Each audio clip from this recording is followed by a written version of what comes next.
Welcome to this new podcast series titled Talking Book Publishing with Steve and Tara.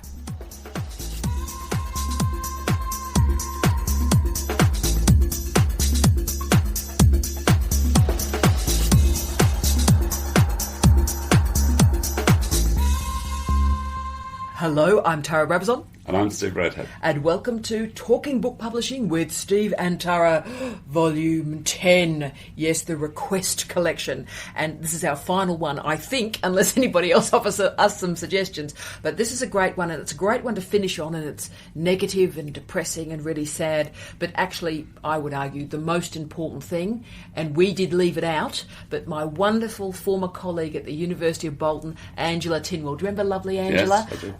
And Angela asked that we really address this area, and Angie, good luck. I know you've just got your own book through, your first book through. We're terribly proud of you. But Angela's asked, how do we manage feedback and rejection? Now, I have a whole series of strategies about that because I've had to manage rejection so often in my life. But we'll start with Steve, and of course we haven't talked about this before because I do actually want to hear what he has to say, and I don't know. So how do you manage feedback from referees in articles, but also particularly books? I manage this very badly, which is why I've become Grumpy of New South Wales. But I've had, as I was saying in one of the other conversations, I do think that the world of publishing refereed articles, books and so on is really changing very rapidly.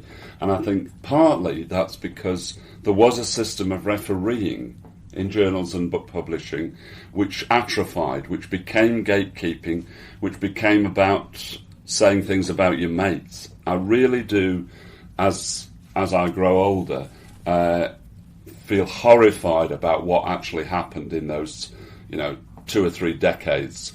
And I don't think there's any doubt that what happened within that system was that people forgot how to referee. Oh, brilliant. They really forgot within this atrophied system. And I think in some ways what we've got to do is to learn again how to referee, what it is that you're actually saying when you reject people. And that I always try to be as positive as I possibly can, even in terms of rejection. And I think, again, we've got an obligation to do that. But it is a system which is pretty brutal. You're going to have to get used to people saying, you're not going to be in this journal, you're not going to be in this book. Yeah, look, I think that's right. I have some concrete strategies about this, and we'll talk about some examples in a second. But the first thing I do when I get referee reports for books and articles is I print them out. I don't read them immediately. I take them home to have that sort of put them in a quiet space where I'm ready to deal with them seriously. But the most important thing I do is I take the emotion out. I force myself to take the emotion out. So I look for the areas in the report that actually help me. Yeah. So if they're rude bastards, that's their business, okay? That's not my business to follow them on that. Try and find the advice, the things that you find helpful in what they're saying. I often think now these days, guys, that they're doing you a favour. A referee, if they found an error or a challenge or an issue early on, before it's published, they've done you a favour. But the challenge is, and again, I'm really doing the women thing at the moment. I really apologise for that, but I think particularly for women, there are certain areas that we go into in publishing where the men go for us, and go for us in a really hard, brutal, nasty way. And for example, I work in sport. One of the areas I research is sport, and not just women's sport. I'm very interested in women's sport, but I work in association football.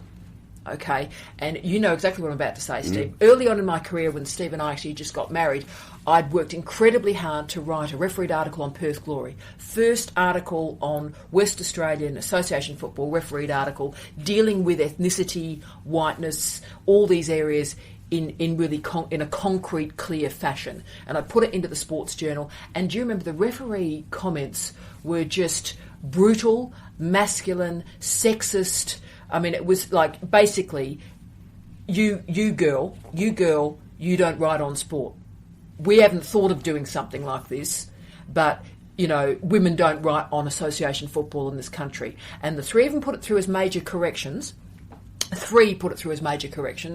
And the editor said, look, Tara, I'd like to apologise. This often happens now, Steve, as you know. The editors actually apologise when they read it and they go, oh my God, this is just sexist nonsense. But he said, look, if you can address each of the corrections for me and show that you've addressed them, I'll send them out to another referee to check that the corrections have been made and we'll go forward. Now, I remember sitting on our bed in Cardinia and just almost sobbing. It's like, well, this is 2 years' work.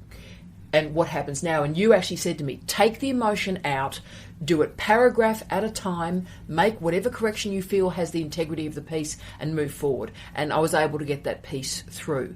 But that's the advice I would really offer to guys and gals, is people are going to say absolutely disgraceful things to you. Things that are beyond belief. I mean, I got one, should I say, for a book this week. I had two, ended up being 4 referees. 2 went publish immediately. 1 went great, no problem, minor corrections. 1 rejected it. And so I'm actually dealing with these reports at the moment. And the rejection one was, well, there aren't enough US case studies in this book. There was Turkey and there was a whole series of African nations and New Zealand and Australia and Canada. But because there wasn't enough US in it, he knocked it back. Now, I could get really aggressive about that and go, how dare he, the United States is not the world, sort yourself out. Or I can say, right, and what I did during this week is I found about 8 or 9 case studies from different states of the United States that I can put in the book. So it's about taking the feedback, taking the emotion out and finding the good in it. Yes, and I think also one strategy that I adopted after getting rejected on lots of occasions is actually black humour. As a Manchester City fan for over 40 years, that's easy to adopt. But actually, if you do that, it opens up all sorts of possibilities, because I can think of things which were brutally rejected, particularly articles, and I went on to the next publisher that I never even thought about before, and they published it, and it became a really cutting-edge piece. So the gap between referees' attitudes is so great that very often a rejection is the next acceptance. And I think if you just have that it's very, very difficult to do. Yeah. But if people can adopt that, and as Tara said, take that emotion out and maybe actually turn it into humour, you get a development of your work. Yeah. I think sometimes it can turn chicken shit into chicken salad. It can. We can do that. The only final bit of advice I'd offer about rejection, and particularly for early career and mid-career scholars, is to lessen the emotional damage that's going on. When the referee reports come in, if you can actually make the corrections quickly and go again. Don't sort of sit and just and mope and worry and brood. Yeah. It's very important. So the referee reports come in. So for example, my reports came in, was it Tuesday?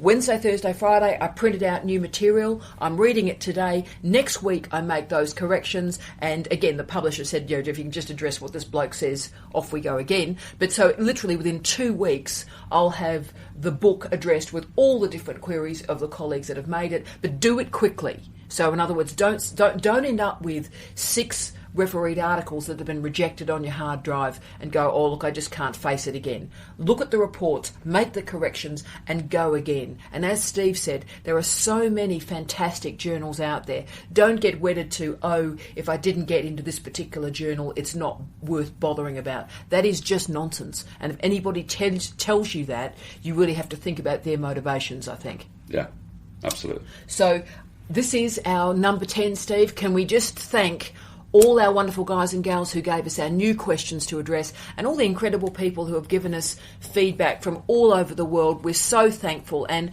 part of, as a lot of you know, as part of what Steve's project is and my project is to believe in what the academic project is about.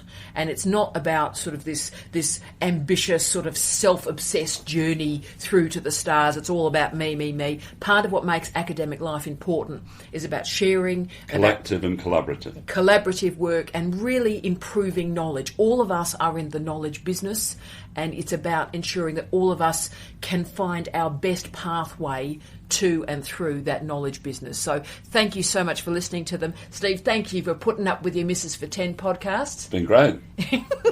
And on we go. But guys, big hug and a big hello to you all. Take care. Bye-bye. Bye.